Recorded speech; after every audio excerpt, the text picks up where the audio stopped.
You can manage the metadata collected from your standard datasets in this metadata tool.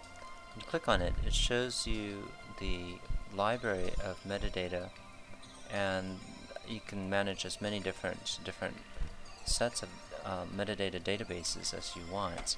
To create a new one, you click on New, and it will just create a new name along with a number to show its unique value.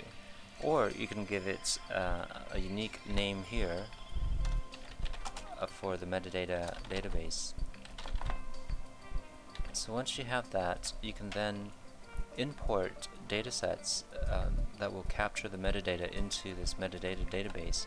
So for example, I want this dataset here, these two for example, and then this is the location where it will store the actual metadata database.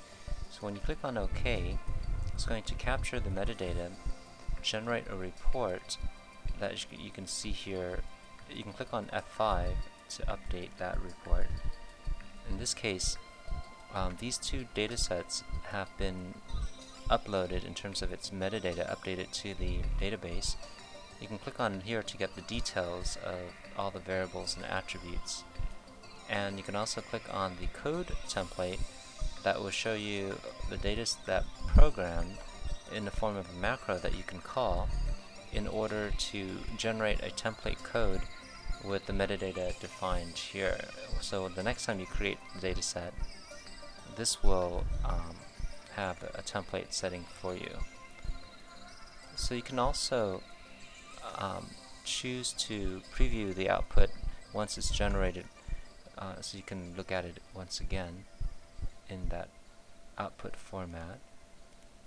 So in addition to updating, you can also choose, if you want, to delete the metadata that you've defined.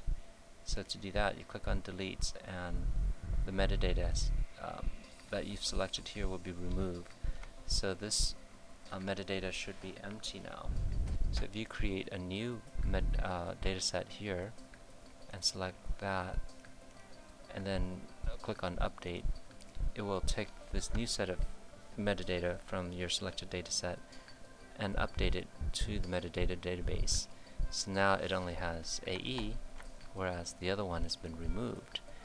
You can then choose to have a different one updated, and what you'll see now is the original AE will still be there along with the AE2, and the AE2 is bold, so you can indicates that that's the newly added metadata, and this is the old one that's still there.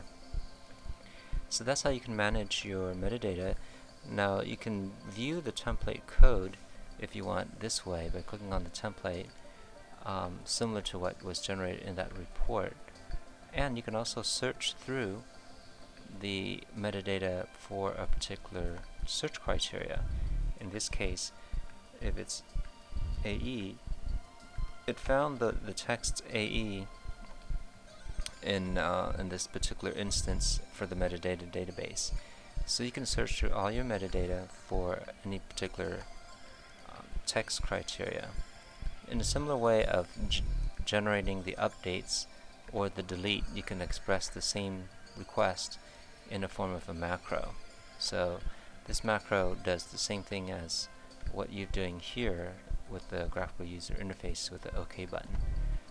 So you can generate the same type of request in that form as a macro, or you can use the user interface to perform all your metadata database management.